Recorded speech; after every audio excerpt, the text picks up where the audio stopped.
ঠাকুর বা স্বামীজি, প্রিয় ভক্ত অনুরাগী বৃন্দ, আজকে অনুধ্যানে আপনাদের সবাইকে আন্তরিক স্বাগত জানাচ্ছি। আজ আমরা যে বিষয় নিয়ে আলোচনা করব তা ইতিমধ্যেই আপনারা জেনেছেন। আজ ফলহারিণী কালী পুজো। তো আজকের এই বিশেষ দিনটিতে আপনারা সকলেই জানেন যে শ্রী শ্রী মাকে শ্রীরামকৃষ্ণ ষোড়শী রূপে পুজো করেছিলেন। তাই বিশেষ দিনটিতে ষোড়শী পুজোর বিষয়ে আমরা শ্রী শ্রী রামকৃষ্ণ পুঁথি, আপনারা নিশ্চয়ই এই পুঁথির কথা জানেন, সেই পুঁথিতে ষোড়শী পুজোর কিভাবে বর্ণনা রয়েছে সেটি আমরা আজকে আলোচনা করব। ষোড়শী পুজোর বিষয়ে আলোচনা আমরা লীলা প্রসঙ্গের দিক থেকে করেছি এবং ষোড়শী পুজোর তাৎপর্য নিয়েও আমরা আলোচনা করেছি, আপনাদের নিশ্চয়ই জানা থাকবে।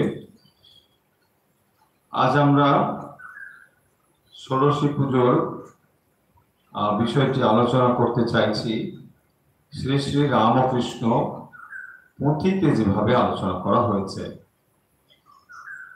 শ্রী শ্রী রামকৃষ্ণ পুঁথি একটি অন্যতম প্রামাণ্য গ্রন্থ, যেখানে শ্রীরামকৃষ্ণের জীবনের লীলা কথা বা বিভিন্ন ঘটনা কাহিনী আমরা জানতে পারি এবং শ্রী শ্রী রামকৃষ্ণ লীলা প্রসঙ্গে যেমন ঠাকুরের জীবনের বিভিন্ন কাহিনী বর্ণিত হয়েছে, লীলা প্রসঙ্গের পূর্বেও কিন্তু এই পুঁথিটি রচিত হয়েছে। ফলে পুঁথিতে আমরা অনেক কিছু তথ্য পেয়ে যাই, যদিও লীলা প্রসঙ্গে আরো বিস্তারিত ভাবে সে সমস্ত কথা রয়েছে।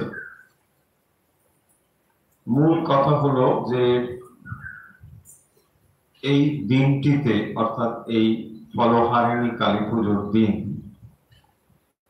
শ্রীরামকৃষ্ণ সৃষ্টি মাকে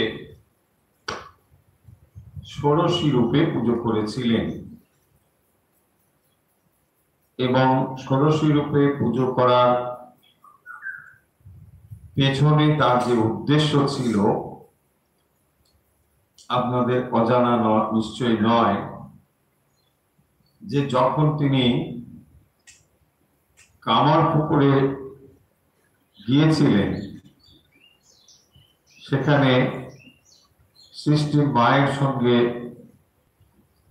দেখা হয়, কারণ মা তখন চয়নবাটি থেকে কামারপুকুরে এসেছিলেন এবং সেই সময়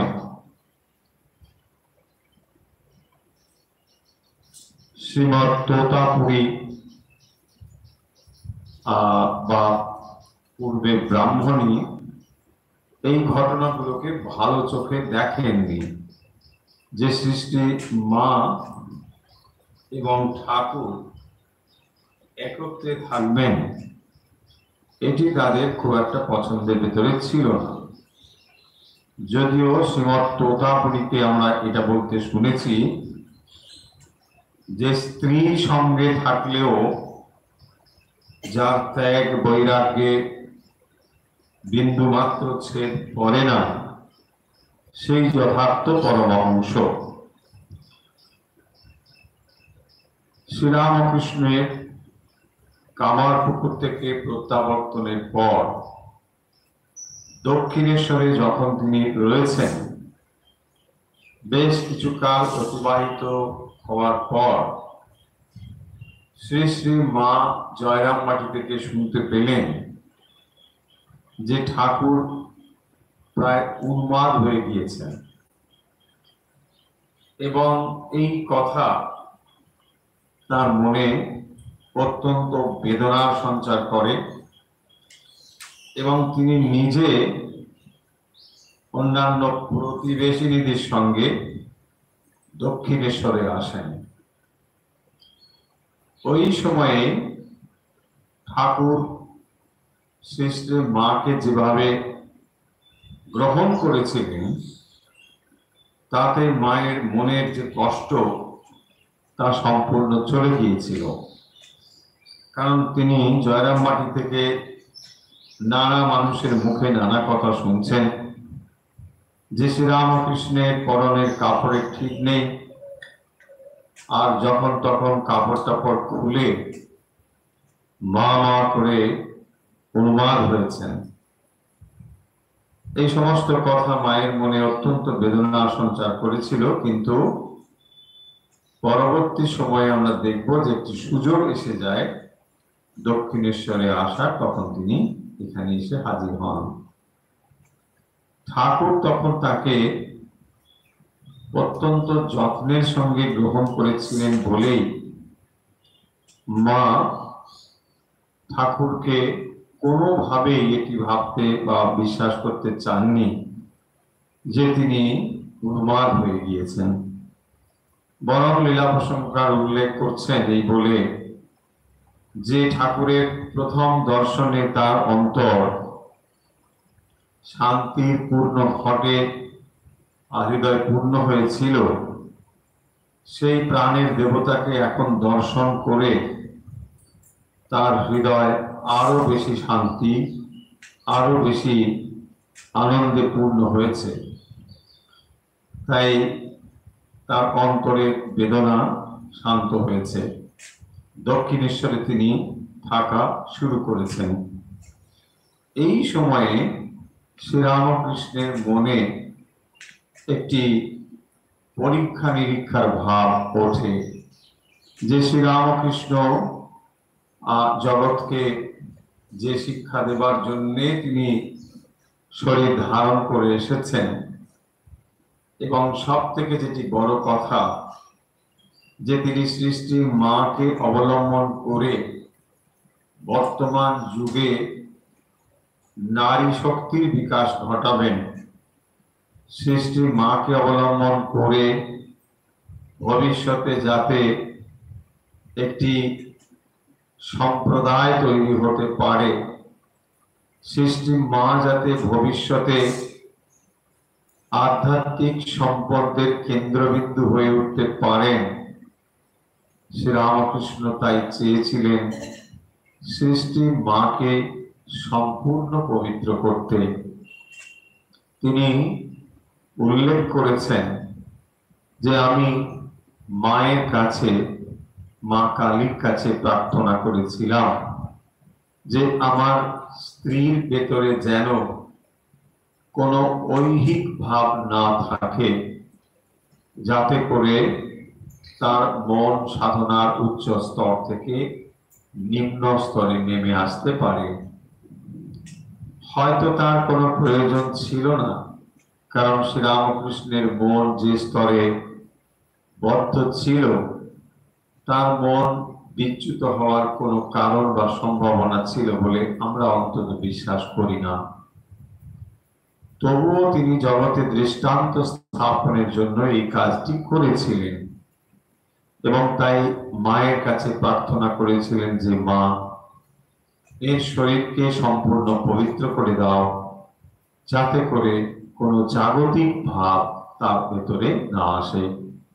শ্রীরামকৃষ্ণ পরবর্তী সময়ে উল্লেখ করছেন এই বলে যে মা আমার প্রার্থনা শুনেছিলেন এবং এই শ্রীরামকৃষ্ণের ইচ্ছে ছিল সৃষ্টির মাকে জগতের সামনে মাতৃরূপে স্থাপন করবার জন্যে তার শরীর মনকে সম্পূর্ণ পবিত্র করা।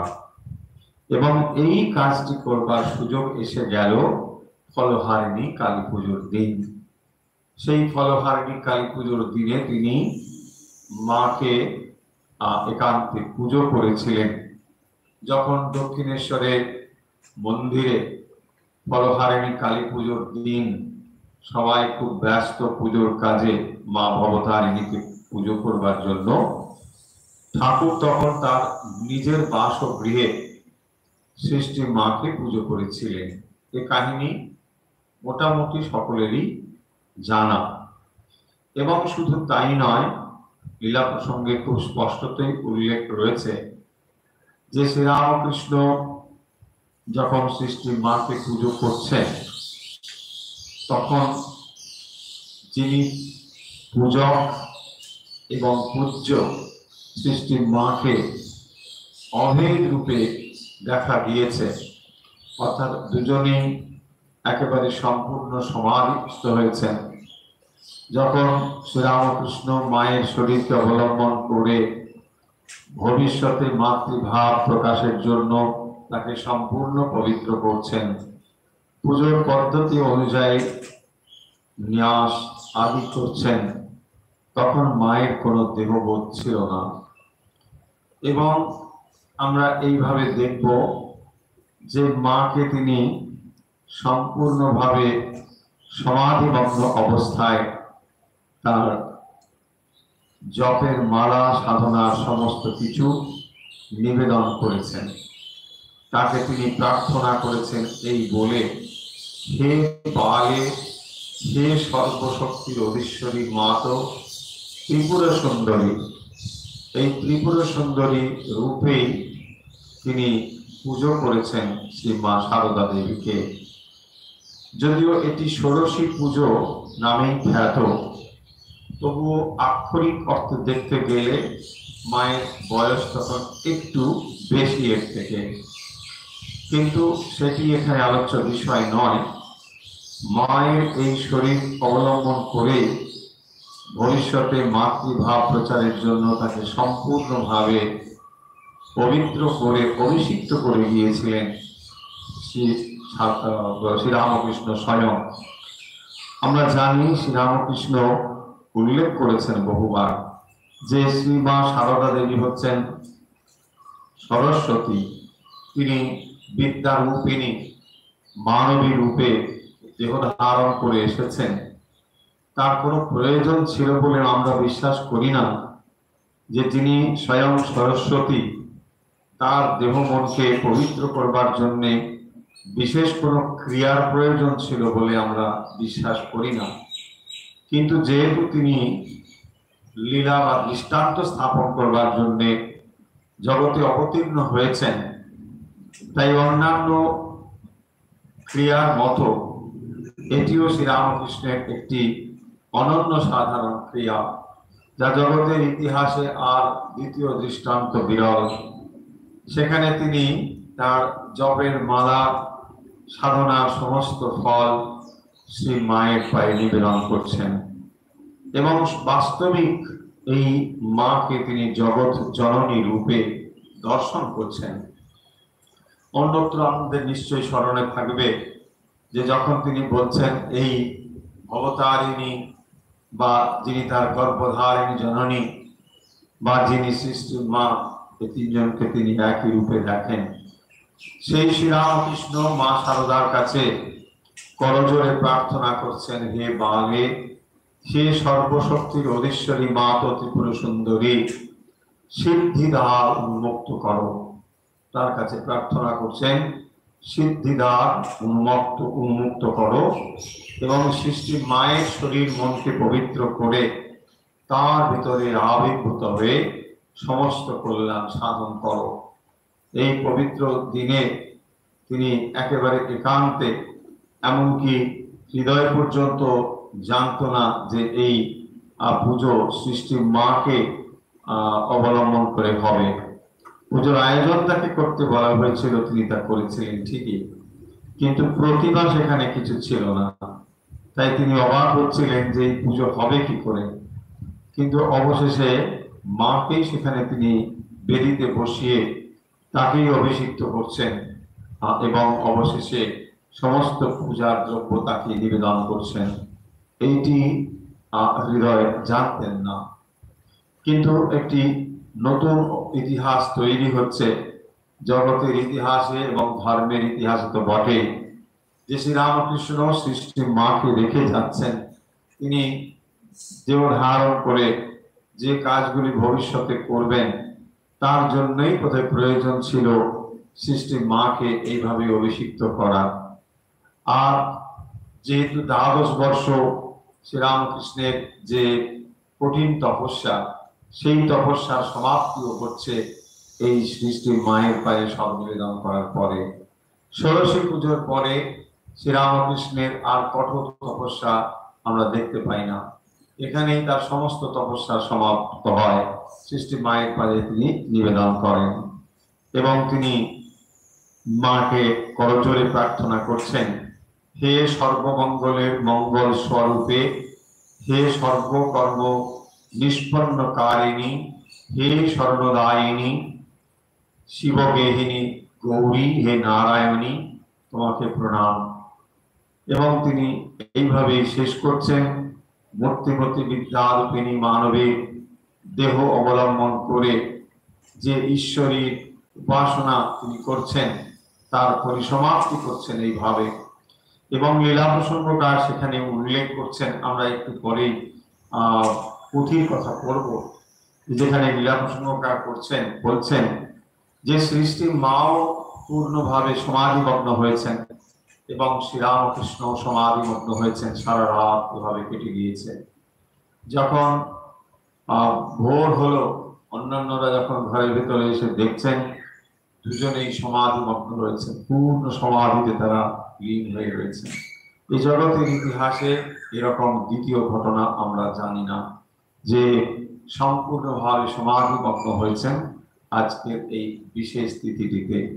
এই কাহিনী কম বেশি আপনাদের সকলেরই জানা রয়েছে, কিন্তু অনেকের যেটি জানা হয়তো নেই বা কম জানা থাকতে পারে, সেটি হচ্ছে এই ষোড়শী পুজোর বিবরণ পুথিকার কিভাবে করেছেন। পুথিকার অক্ষয় কুমার সেন, তিনি পুঁথিতে ভারী সুন্দর করে এই সমস্ত ঘটনা বর্ণনা করেছেন। আমরা পুথিকারের দৃষ্টিতে আজকে এই বিষয়টি চর্চা করব। পুঁথি সম্বন্ধে আর নতুন করে বলার কিছু নেই, আমরা সরাসরি চলে যাচ্ছি ষোড়শী পুজোতে। ষোড়শী পুজো এইরকম একটি চ্যাপ্টার বা অধ্যায় তিনি রেখেছেন তার পুঁথিতে এবং সেখানে তিনি এটিকে বর্ণনা করেছেন। আমরা সরাসরি পুঁথি থেকে পড়ব এবং পুঁথির ভাষা ভাব আপনাদের নিশ্চয়ই অনেকটা পরিচিত আপনারা আছেন, আর এই ভাবের সঙ্গে আপনারা পরিচিত হবেন। ভারী সুন্দর এই বর্ণনাগুলো। জয় জয় রামকৃষ্ণ বাঞ্ছা কল্পতরু, জয় জয় ভগবান জগতের গুরু, জয় জয় মাতৃদেবী জগত জননী, রামকৃষ্ণ ভক্তি দাত্রী চৈতন্য দায়িনী, জয় জয় ইষ্ট গোষ্ঠী, জয় ভক্তগণ, সবার চরণ রেণু মাগি অধম। এগুলো একটি বাংলার পুরনো ধরনের স্টাইল। আপনারা দেখবেন কাশিদাসের রামায়ণ ইত্যাদিতে এরকম বা পাঁচালীর যে স্টাইল সেটি তিনি ব্যবহার করেছেন বাংলার এইরকম স্টাইলটি। যেখানে এই স্টাইলের ভেতর দিয়ে তিনি মা ঠাকুরের জীবনকে তুলে ধরেছেন। এবং সত্যি সত্যি এর যে লেখা, এর ভেতরে একটি জিনিস খুবই স্পষ্ট রয়েছে, যে সেটি তিনি ঠাকুরকে এক দিব্য দৃষ্টিতে দেখছেন এবং নিজেকে ভক্ত হিসেবে স্থাপন করছেন, যে আমি ভক্ত, আমি ঠাকুরের এই কথা খুব সামান্যভাবে বর্ণনা করার সুযোগ পেয়েছি বা বর্ণনা করছি। সেই জন্য তিনি নিজেকে এইভাবেই স্থাপন করেছেন, সবার চরণ রেণু মাগে এই অধম। তিনি সবার চরণ রেণু যেন প্রার্থনা করছেন। শুনিলে পবিত্র চিত রামকৃষ্ণ লীলা গীত, সুললিত সুধার সমান, ভবারণ্য দাবানলে লীলা সংকীর্তন ফলে, অবহেলে মিলে পরিত্রাণ। এই রামকৃষ্ণ লীলার কথা প্রথমে ষোড়শীতে যাবেন, তার আগে একটু বর্ণনা করে নিচ্ছেন। কি বর্ণনা করছেন? যে এই পবিত্র কথা যিনি শ্রবণ করবেন, রামকৃষ্ণ লীলা গীত সুললিত সুধার সমান। সুললিত সুধা, সেই বাক্য সুধা, সেই বাক্য সুধা তিনি পরিবেশন করতে চলেছেন, যা শুনলে অত্যন্ত পবিত্র হবে চিত্ত। ভবারণ্য দাবাননে লীলা সংকীর্তন ফলে। ভব অরণ্য দাবানল, এই ভব হচ্ছে একটি অরণ্য এবং সেখানে দাবানল হচ্ছে। অবহেলে মিলে পরিত্রাণ, সেখান থেকে আমরা পরিত্রাণ পেতে পারি। দুর্বলে উপজে শক্তি, অষ্টপাশে পায় মুক্তি, মিলে ভক্তি মহারত্ন ধন, জাগে কুণ্ডলিনী সুপ্ত, মূলাধারে দ্বার মুক্ত, সমুদিত চৈতন্য তপন। এই লীলা কথা মাধুর্য বা তাৎপর্য এখানে বলছেন। জাগে কুণ্ডলিনী সুপ্ত, মূলাধারে দ্বার মুক্ত। এমনকি এই লীলা কথা যদি কেউ মন দিয়ে শ্রবণ করে, তাহলে কুণ্ডলিনী জাগরণ তার কাছে সহজ হয়ে যায়, তার জন্য আর যোগের দরকার হয় না। সমুদিত চৈতন্য তপন, তো চৈতন্য তপন উদ্ভাসিত হয়, মানে প্রকাশিত হয়, সমুদিত উদিত হয়। অথবায়ু হয় ঊর্ধ্ব বিকশিত হৃদি পদ্ম, প্রতিঘাতী মন মত্ত উঠে পরিমল, নয়নের শক্তি বৃদ্ধি নিরমল মনোবুদ্ধি, চিত্ত শুদ্ধি তপস্যার ফল। অধবায়ু হয় ঊর্ধ্ব, ভগবানের এই কথা শ্রবণ করলে অধবায়ু ঊর্ধ্ব হয়, মন ঊর্ধ্বগামী হয়। আর কি? বিকশিত হৃদিপদ্ম, হৃদপদ্ম বিকশিত হয়। হৃদপদ্ম সাধারণত পদ্মের যে পাপড়িগুলো নিচের দিকে রয়েছে, তাই ভক্তি সুধা যদি সেখানে বর্ষিত হয়, সেই পদ্মগুলো ওপরের দিকে আবার ঘুরতে শুরু করে, এরকম বলে বলা হয়। প্রতিঘাতে মন মত্ত উঠে পরিমল, তো মন তখন, মনের এই অভিঘাতের ফলে হৃদপদ্ম বিকশিত হয়। এ অতি গম্ভীর লীলে শোক বয়ে অন্তশীলে, বাহ্য চোখে মরুর আধার, না হইলে শুদ্ধ চিত্ত এই লীলার সার তত্ত্ব, বোধগম্যে নহে হইবার। আধ্যাত্মিক লীলা খেলা বাক্যে নাহি যায় কোলা, লীলা রাজ্য বিমানে বিমানে, দেখি কানা বলে মুখ অন্তরে গম্ভীরে সুখ, বদ্ধ মুখ হয় সে কারণে।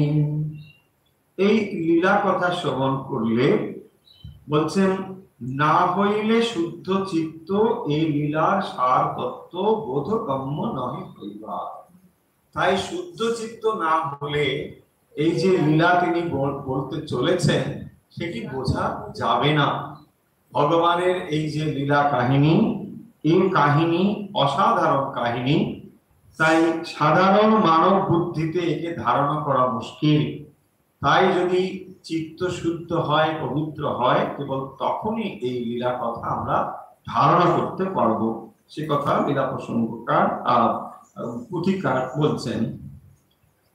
লীলার গোসাই যিনি, জাদুকর শিরোমণি, নিরক্ষর দীনতার বেশ, ভিতরে প্রতিভা ছটা, সলজ্জ দর্শন ছটা, পরাজিত যোগেশ মহেশ। কে এই লীলার গোসাই? যাকে কেন্দ্র করে এই লীলা, তিনি হচ্ছেন জাদুকর শিরোমণি। তিনি জাদুর শ্রেষ্ঠ শ্রেষ্ঠ জাদুকর তিনি। তাই তার লীলা কথা আমরা শ্রবণ করতে বসেছি।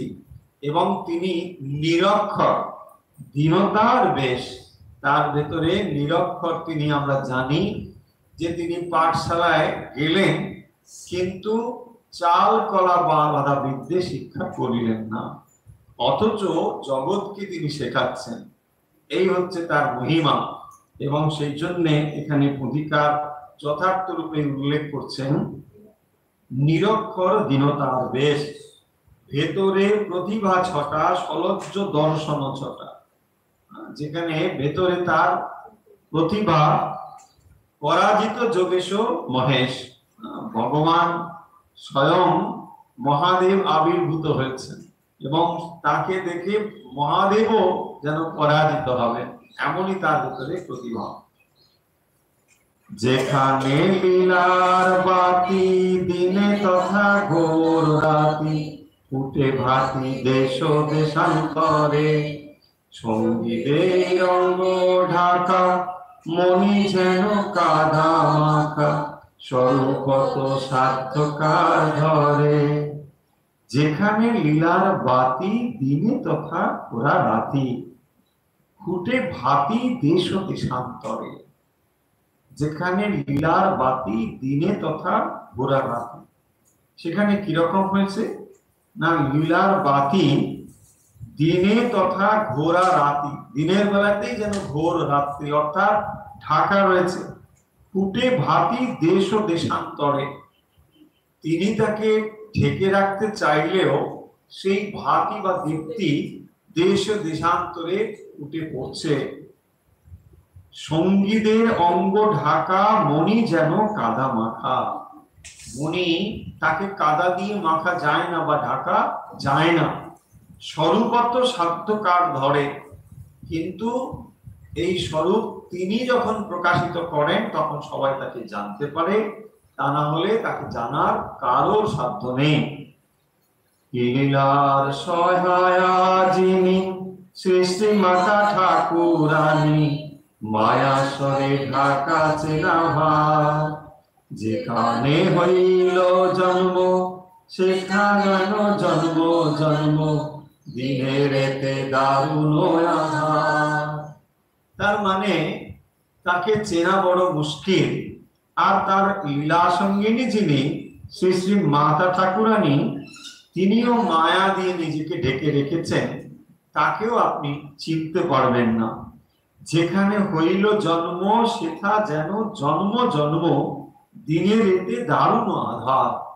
মানে বাইরের দৃষ্টিভঙ্গি থেকে, বাইরের দৃষ্টি থেকে তাকে চেনার কোনো উপায় নেই যে তিনি ভগবানের স্বয়ং লীলা সঙ্গিনী হয়ে এসেছেন।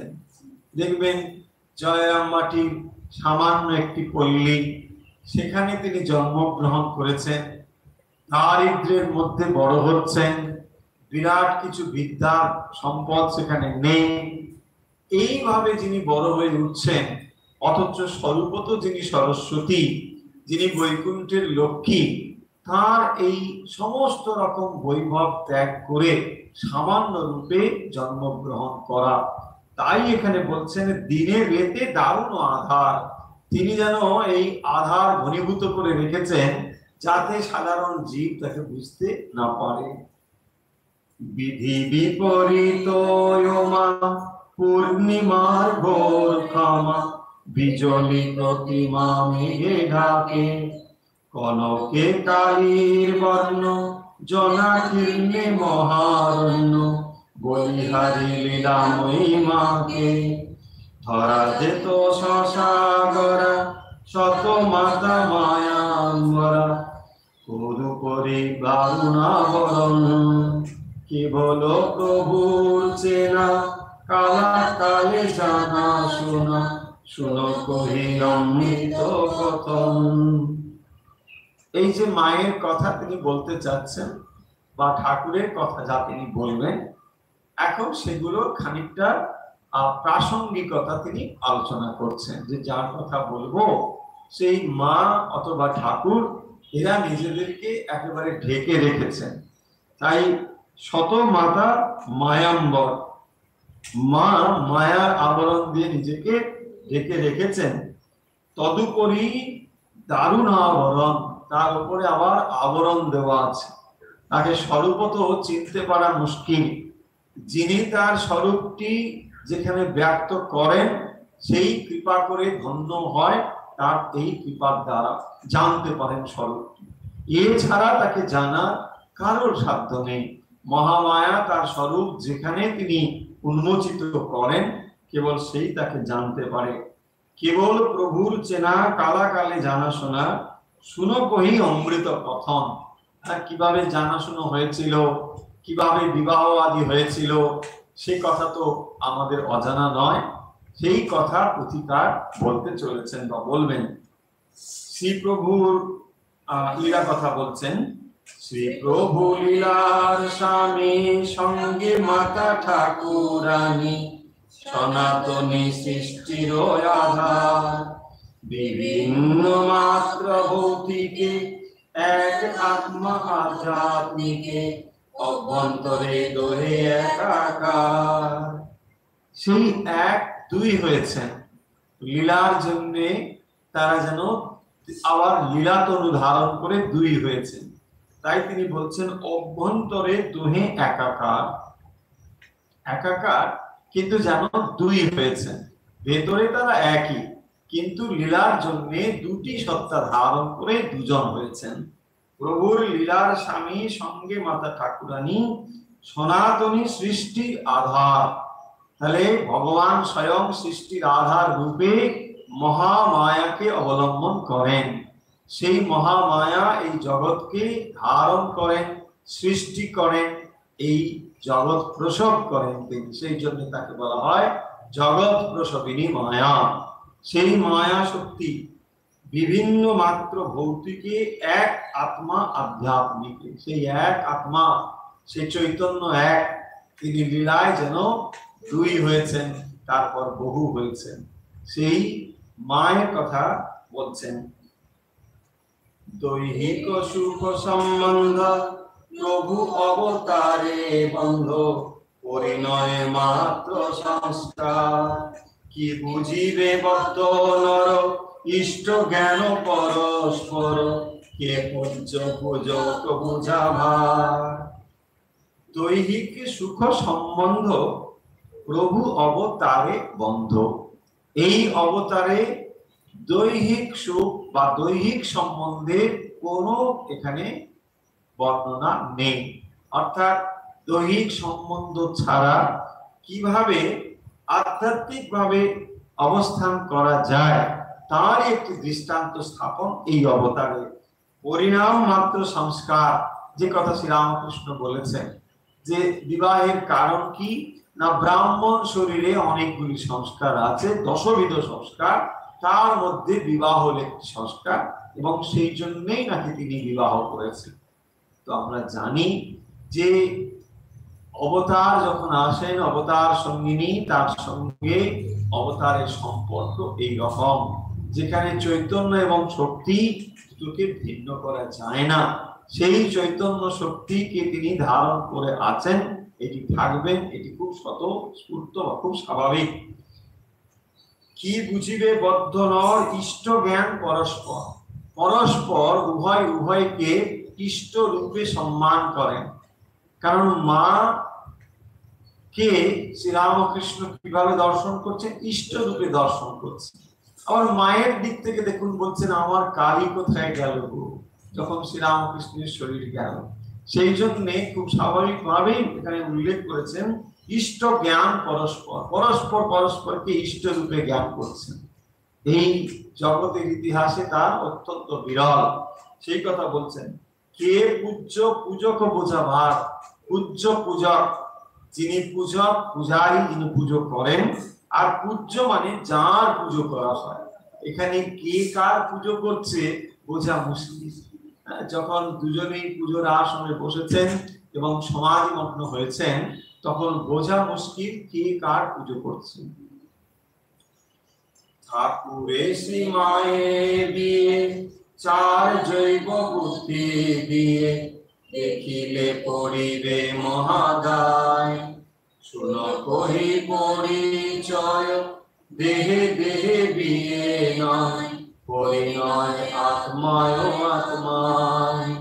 শ্রীরামকৃষ্ণের বা অবতার পুরুষের যে কোনো কাজ লোক কল্যাণের জন্য, দৃষ্টান্ত স্থাপনের জন্য।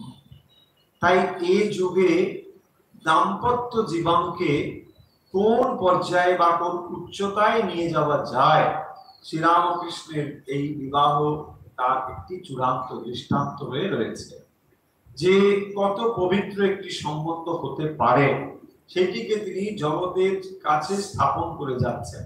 তাই এখানে উল্লেখ করেছেন পরিণয় আত্মায় আত্মায়, অর্থাৎ আত্মায় আত্মায় যে পরিণয়, এইটি এই উচ্চতায় যে জাগতিক বিবাহিত সম্পর্কগুলো হওয়া উচিত, এইটি তিনি স্থাপন করছেন জগতের কাছে। আমরা নিশ্চয়ই ভুলে যাব না যে শ্রীরামকৃষ্ণের জীবনের উদ্দেশ্য হলো যে ত্যাগ বৈরাগ্যকে স্থাপন করা। তিনি একদিকে ত্যাগীর কাছে আদর্শ, আবার গৃহীর কাছেও আদর্শ। তাই তাকে দুটো জিনিস সম্পূর্ণভাবে এক আধারে একই সময়ে দেখাতে হচ্ছে। তাই দুজন যাতে আদর্শ খুঁজে পায়, তাই তিনি এইভাবে শ্রী শ্রী মায়ের সঙ্গে একটি সম্পর্ক স্থাপন করছেন। ঠাকুরের শ্রী মায়ের বিয়ে ছাড় জৈব বুদ্ধি দিয়ে, কোন জৈব বুদ্ধি তার সঙ্গে সংযুক্ত ছিল না। দেখিলে পড়িবে মহাদায়, শুনো কহি পরিচয় দেহে দেহে বিয়ে নয়। তাহলে এই বিবাহ, এই সংযুক্তি, এই সম্পর্ক দৈহিক জাগতিক কোন সম্বন্ধ ছিল না। আর আমরা নিশ্চয়ই এই কথা ভুলে যাব না, শ্রী শ্রী মা যখন ঠাকুর সম্বন্ধে কোনো কিছু বলতেন, তাকে তিনি ঠাকুর রূপে বলতেন, প্রভু রূপে বলতেন, গুরু রূপে দর্শন করতেন, ইষ্ট রূপে দর্শন করতেন। কখনো তাকে জাগতিক পতি পত্নী এই সম্বন্ধ যুক্ত হয়ে দেখতেন না। শ্রী গুরু মাতা লীলা কান্তে অভেদাত্মা, আকারে গড়নে ভিন্ন জাতি, সৃষ্টি লীলার কারণ এক বস্তু দুরকম, ভিন্ন নাম পুরুষ প্রকৃতি। ভিন্ন নাম পুরুষ প্রকৃতি, নামটা কেবল ভিন্ন, পুরুষ আর প্রকৃতি, কিন্তু সৃষ্টি লীলার কারণ এক বস্তু দুরকম। অর্থাৎ সেই আত্মার মধ্যে কখনো ভেদ নেই। দেহগত দিক থেকে তাকে দুটো সৃষ্টির রকম দেখা যাচ্ছে, কিন্তু আত্মাতে কোনো ভেদ নেই। এইটি বলছেন এখানে এই কথার মধ্যে, ভিন্ন নাম পুরুষ প্রকৃতি। বয়স্কা এবে জননী সঙ্গে আই ঠাকুরানী, নিবসতি দক্ষিণ শহরে, থাকেন ভিন্ন ভবনে স্বতন্ত্র প্রভুর সনে, এই কালীপুরীর ভিতরে। এই কালীপুরীর ভিতরে মানে এই দক্ষিণেশ্বরে, ওখানে কি হয়, বয়স্কা এবে জননী সঙ্গে আই ঠাকুরানী। তো ঠাকুরের জননী মা তিনি থাকেন দক্ষিণেশ্বরে, সেই কথা বলছেন। নিবসতি দক্ষিণ শহরে, ওই দক্ষিণেশ্বরে ওখানে থাকেন ভিন্ন ভবনে স্বতন্ত্র প্রভুর সনে, এই কালীপুরীর ভেতর এখানে। এবারে ওই মূল ঘটনাটি বর্ণনা হবে, সেই কথা আসছে। এখনো কখনো প্রভু ভাবাপন্ন হয় প্রভু, বেশভূষা করিয়া ধারণ, প্রবেশী শ্যামা মন্দিরে চামর লইয়া করে করিতেন শ্যামার ব্যজন। সখী ভাব এলে গায় বলিতেন গুরু মাই সাজাইয়া দিতে সখী বেশে।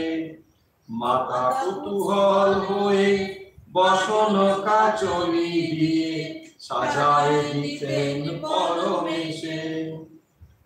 ঠাকুরের যখন এই দিব্য ভাব আদি হতো তখন তিনি কি করতেন না সখী ভাবে নিজেকে ভাবতেন যে তিনি যেন সখী, এবং সেই ভাবটি পরিপুষ্টির জন্য যেমন যেমন পোশাকের প্রয়োজন হতো তেমন পোশাক তিনি ধারণ করতেন।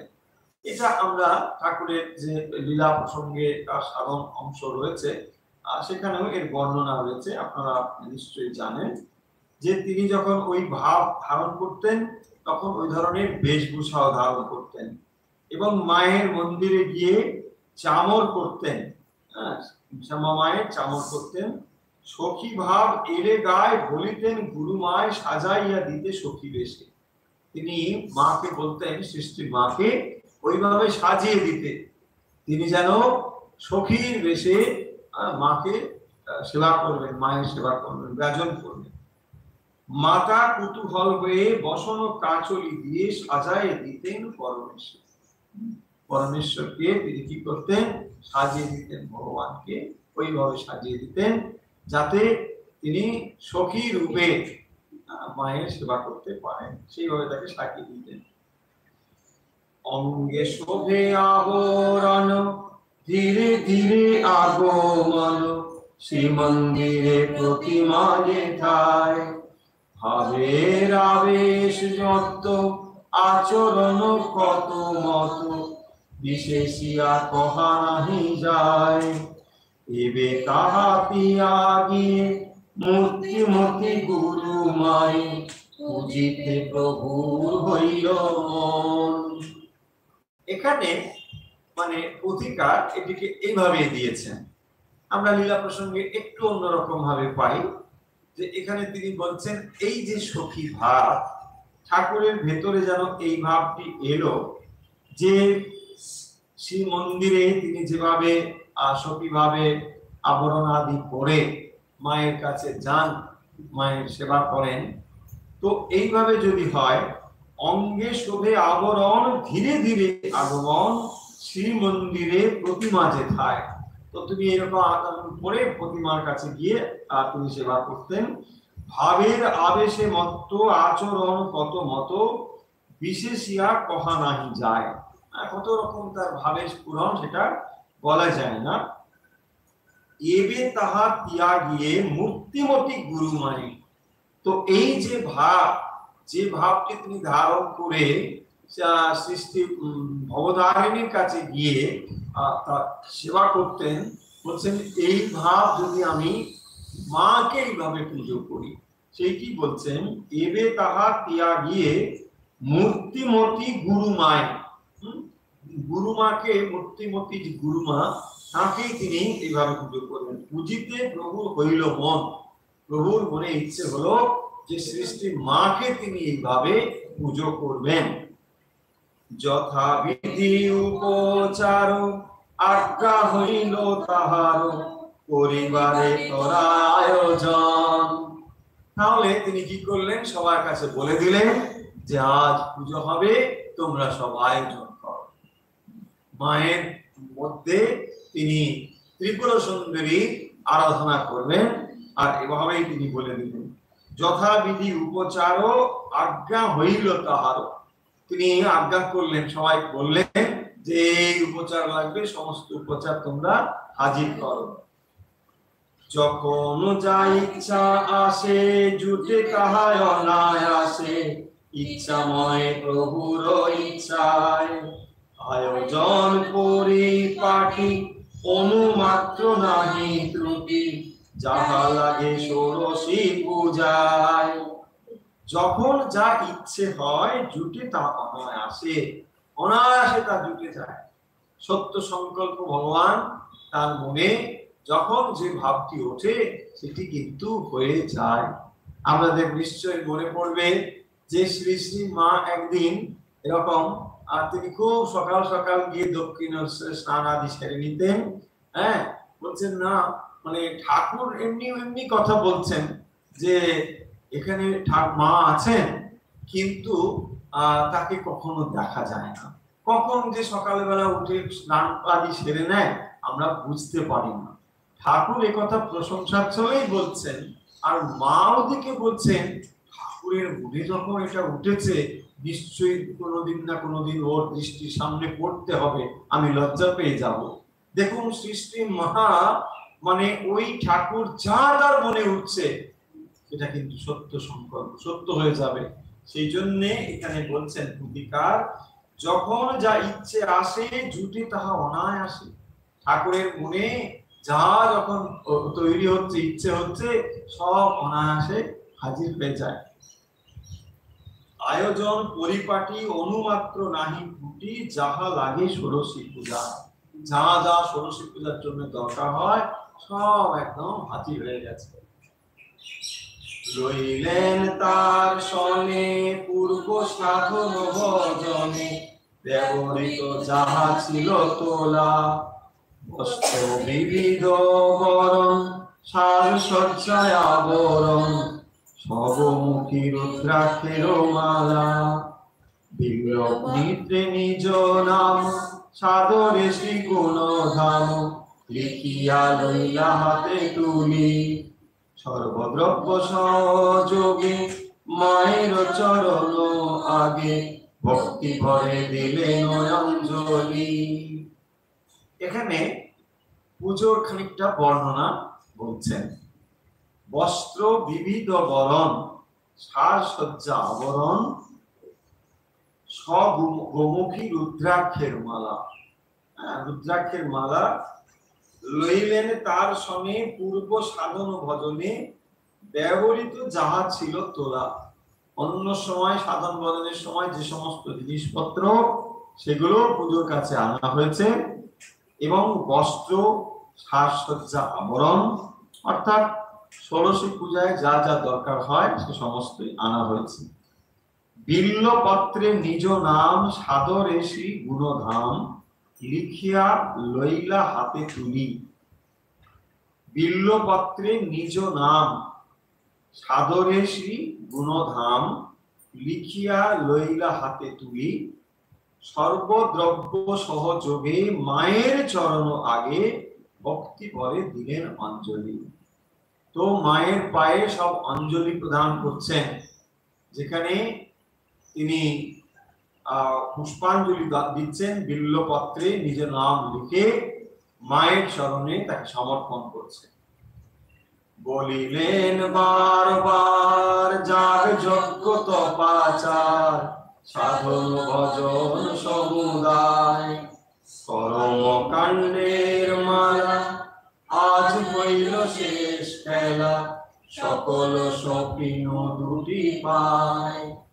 সমস্ত কিছু দুটি পায় আজ সমর্পণ করছি। কি এই দুটি পা? এই দুটি পা কি সাধারণ দুটি পা? এই দুটি পা হচ্ছে এই জগৎ জননীর শ্রীচরণ। তাই জগৎ জননীর শ্রীচরণে শ্রীমা কে স্থাপন করছেন, আর সেখানেই শ্রীরামকৃষ্ণ নিজেকে সমর্পণ করছেন। ভাবুন এখানে কে কার পূজ্য আর কে কার পুজো করেন। দুজনেই সমকক্ষ, কেউ কারোর থেকে তো ছোট নয়, কিন্তু দুজনেই দুজনের পায়ে লোটায়। যখন মায়ের কাছে বলা হয় তখন তিনি বলেন না না ঠাকুরই সব, আমি কেউ নয়। আবার আপনি যখন ঠাকুরের কাছে যাবেন তখন বলছেন আমি কিছু নয়, মাই সব। মায়ের কাছে আমি শিশুর মতো হয়ে আছি। এই লীলা বোঝার ক্ষমতা আমাদের নেই, আমরা বুঝবো না, কিন্তু তারা এইভাবে লীলা করেছেন। বলিলেন বারবার যাগযজ্ঞ তপাচার, সাধন ভজন সমুদায়, কর্মকাণ্ডের মালা আজ হইল শেষ খেলা। সমস্ত কর্মকাণ্ডের মালা আজ সমর্পণ করা হলো, কারণ কর্মের দ্বারা ভগবানকে লাভ করা যায় না। সম্পূর্ণ সমর্পণ না করলে তার ভক্তি লাভ করা যায় না। সকল সপেন দুটি পায়ে আজ সব সমর্পণ করছেন। পূজার সকল হেতা স্বস্তির নীরবে মাতা মহাপূজা করিলা গ্রহণ। দেহখানি জড় প্রায় বাহ্য চেষ্টা নাহি গায় মৃত্তিকার প্রতিমা যেমন। মৃত্তিকার প্রতিমা যেমন মানে একেবারে সমাধিমগ্ন হয়েছেন, যে শরীরে আর দেহবোধ নেই সেই অবস্থা প্রাপ্ত হয়েছেন। পূজার সময় হেতা সুস্থির নীরবে মাতা, শ্রী মাকে ওই পিড়িতে বসিয়ে দেওয়া হয়েছে এবং তারপরে তার আর দেহবোধ নেই। পরবর্তী সময়ে মাকে প্রশ্ন করা হয়েছিল যে মা তুমি কি করে ওখানে বসেছিলে, আর তো কেউ ছিল না, ঠাকুর যখন তোমাকে বস্ত্র পরাচ্ছেন কি করে তুমি মা বস্ত্র পরালে, তুমি তো তখন লজ্জাশীলা, তো তুমি কি করে এটা করলে? বলছেন আমার কোনো দেহবোধ ছিল না। সৃষ্টি মায়ের কোনো দেহবোধ ছিল না। ভাবুন একবার তাহলে কি এই লীলা, তার কোনো দেহবোধ নেই। লজ্জা তো অনেক দূরের জিনিস, দেহবোধই নেই। সুস্থির নীরবে মাতা মহাপূজা করিলা গ্রহণ, ঠাকুরের এই পুজোকে তিনি গ্রহণ করছেন। দেহখানি জড় প্রায় বাহ্য চেষ্টা নাহি গায় মৃত্তিকার প্রতিমা যেমন। মৃত্তিকার প্রতিমা যেমন ঠিক সেইভাবে যেন এটি স্থির হয়েছিল। তারপরে ঠাকুর সেখানে এক এক করে পূজার দ্রব্য সব নিবেদন করছেন। পূজ্য পুজো কেতে দুয়ে ভাব রাজ্য তিয়াগিয়ে ভাবাতীতে একত্রে মিলন। দেহ দুটি পড়ে হেতা মিলিয়া গিয়াছে সেটা বিয়ের বার্তা বুঝো মন। কি অদ্ভুত এই কথা এখানে বলছেন। পূজ্য পুজো কেতে দুয়ে ভাব রাজ্য ত্যাগিয়ে, কি হয়েছেন? ভাবাতীতে একত্রে মিলন। সেখানে ভাব রাজ্য ছাড়িয়ে ভাবাতীত রাজ্যে একত্র মিলিত হয়েছেন। এখানে কেবল যেন শরীর দুটো আমরা জড় শরীরের মতো দেখতে পাচ্ছি। দেহ দুটি পড়ে হেথা মিলিয়া গিয়াছে সেখানে তাদের মিলন হয়েছে কোথায় না, যেখানে এই দুটো দেহ ভাবাতীত অবস্থায় পৌঁছেছে। বিয়ের বারতা বুঝো মন। মানা হলে মহাশক্তি কার হেন গায়ে শক্তি লইবেন শ্রী প্রভুর পূজা। প্রভু যে পরমেশ্বর ব্রহ্মা বিষ্ণু মহেশ্বর সর্বেশ্বর সকলের রাজা। এই যে সৃষ্টির মা, কে ছিলেন এই মা? তিনি কি সামান্য রমণী ছিলেন? যদি তিনি সামান্য রমণী হন তাহলে এই ভগবানের পুজো তিনি কি করে গ্রহণ করতে পারেন? তিনি সামান্য ছিলেন না। তাই এখানে পুতিকার বলছেন মা না হলে মহাশক্তি কার হেন গায়ে শক্তি। মা যদি মহাশক্তি না হবেন তাহলে শ্রী ভগবানের এই পুজো আত্মসমর্পণ কিভাবে তিনি গ্রহণ করতে পারেন? লইবেন শ্রী প্রভুর পূজা। শ্রী প্রভু তার শ্রীচরণে লুটিয়ে পড়ছেন, অথচ মা সেখানে কিছুই বলছেন না। এটা কি হতে পারে? তাহলে মা তখন আর এই পতি পত্নীর ভাবে নেই, মা তখন আর জাগতিক সম্পর্কের ভাবে নেই। কারণ জাগতিক সম্পর্কের ভাবে থাকলে ঠাকুর তাকে প্রণাম করছেন, এটা কখনোই মা গ্রহণ করতে পারেন না। কিন্তু তখন তার ভেতরে দেহবোধ না থাকার ফলে তিনি সত্যি সত্যি তখন ত্রিপুরা সুন্দরী জগৎ জননী রূপে অবস্থান করছেন। সেইভাবে তিনি গ্রহণ করেছেন। প্রভু যে পরমেশ্বর ব্রহ্মা বিষ্ণু মহেশ্বর সর্বস্বের সকলের রাজা, সেই পরমেশ্বর তখন মহামায়া জগৎ জননীর কাছে তার পুজো নিবেদন করছেন। প্রভু সঙ্গে এইবার জগমাতায় অবতার সেই পূর্ণ ব্রহ্ম সনাতনী কৃপাময়ী করে বড়ে করুণ করুণার ধারা ঝরে, শান্তি মূর্তি মঙ্গল রূপিণী। শ্যামা নহে শ্যামা সুতা, উগ্র ভাব বিবর্জিতা, মাতৃস্নেহে পূর্ণিত আধার। হিতে রতা মাতৃত, পরতত্ত্ব সুবিদিত, শিক্ষা হেতু গারস্থ আচার। শিক্ষা হেতু গারস্থ আচার, তাহলে মানব কল্যাণের জন্য, মানব শিক্ষার জন্য এই গারস্থ আচার তিনি করছেন। এবং কি করছেন? প্রভু সঙ্গে এইবার জগমাতা অবতার, সেই পূর্ণ ব্রহ্ম সনাতনী কৃপাময়ী কলে বলে, করুণার ধারা ঝরে, শান্তি মূর্তি মঙ্গল রূপিণী। সেই মঙ্গল রূপিণী রূপে তিনি অবস্থান করছেন। শ্যামা নহে শ্যামা সুতা, উগ্র ভাব বিবর্জিতা। শ্যামা নহে শ্যামা সুতা, শ্যামা সুতা মানে শ্যামা সুন্দরী দেবী, তার সুতা নয় তিনি, তিনি শ্যামা, তিনি সত্যি সত্যি শ্যামা, শ্যামা সুতা নহে, সেটি বলছে। উগ্র ভাব বিবর্জিতা, শ্যামা কিন্তু উগ্র ভাব বিবর্জিতা, চার হাত নেই, দুটি হাত আছে, উগ্র ভাব নেই, শান্ত মূর্তি, সেইটি বলছেন। মাতৃস্নেহে পূর্ণিত আধার, মাতৃস্নেহে পূর্ণ হয়ে আছে। হিতে রতা মাতৃঋত, পরতত্ত্ব সুবিদিত, শিক্ষা হেতু গারস্থ আচার। মানব কল্যাণের জন্য, মানবকে শিক্ষা দানের জন্য এইভাবে তিনি এসেছেন। এ পূজা পূজার ইতি, আর দেব দেব মূর্তি, কবু না পূজিলা পরমেশ।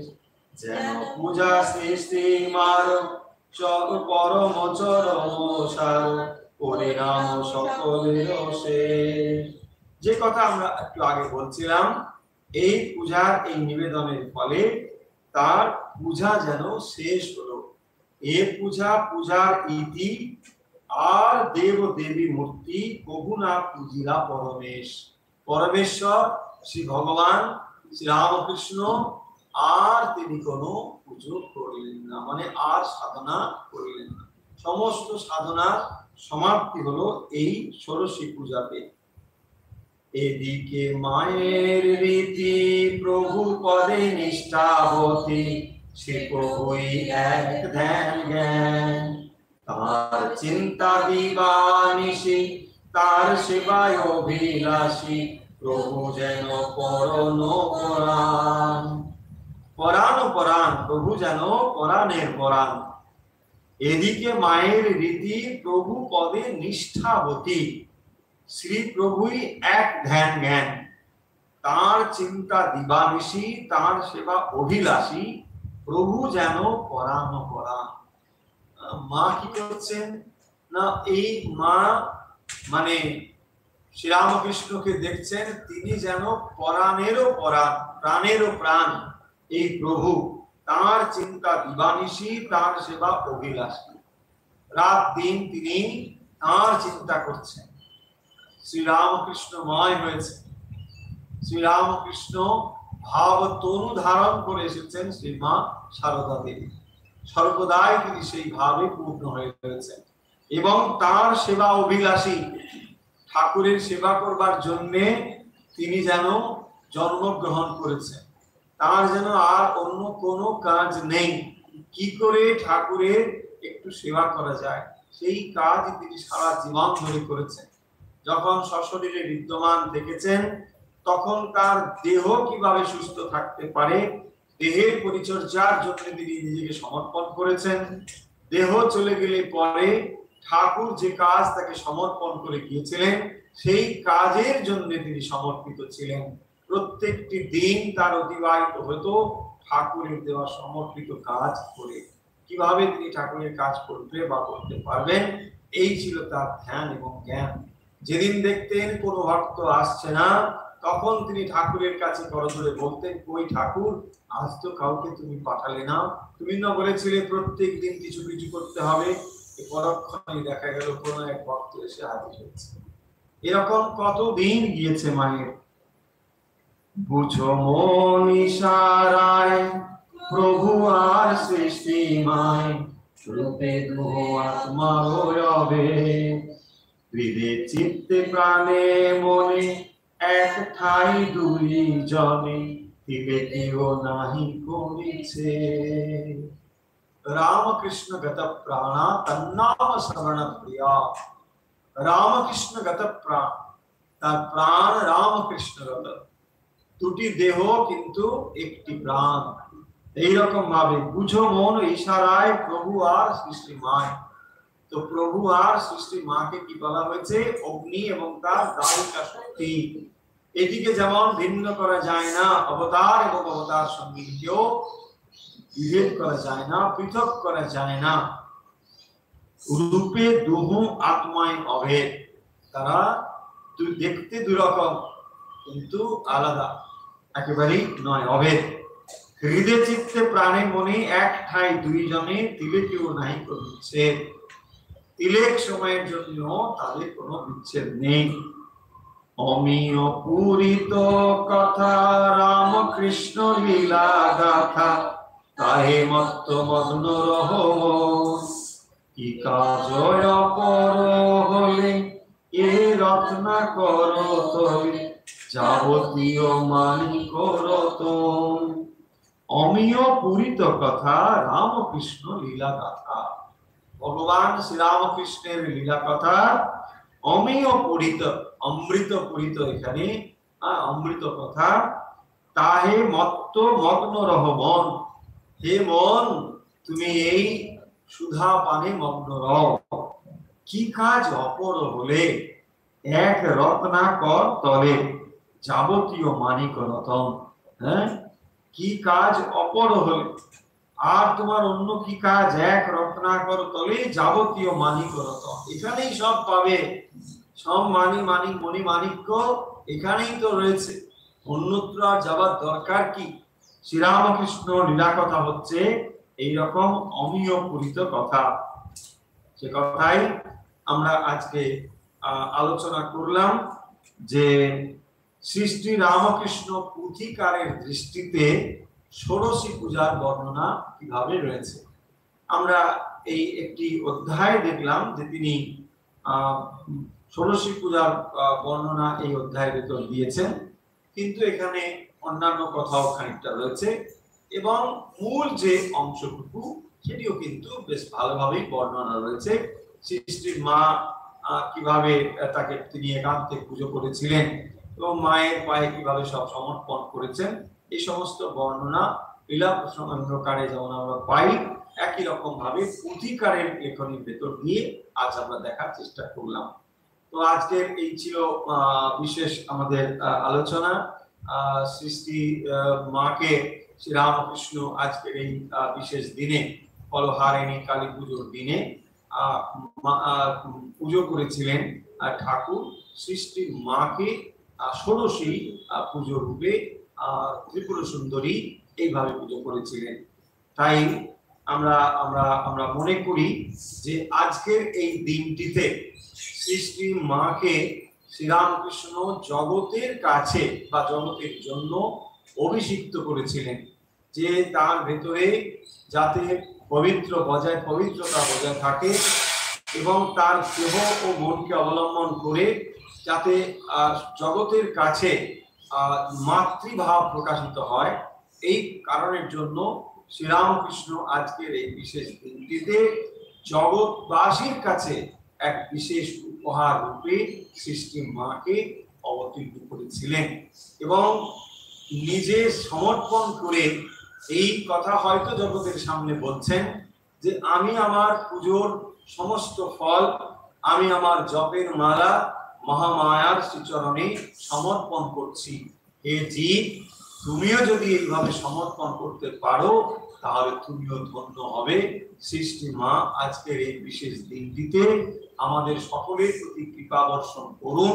আমরা বিশ্বাস করি দৃঢ়তার সঙ্গে যে আজকের এই বিশেষ দিনটিতে শ্রীরামকৃষ্ণ যেমন সৃষ্টি মায়ের শরীর মন অবলম্বন করে এক বিশেষ শক্তির জাগরণ ঘটিয়েছিলেন, সৃষ্টির মা তার সেই বিশেষ শক্তি দিয়ে জগৎকে এখনো কল্যাণকর শক্তিতে জাগরিত করে রেখেছেন, সবাইকে তিনি স্নেহের বন্ধনে বদ্ধ করে রেখেছেন।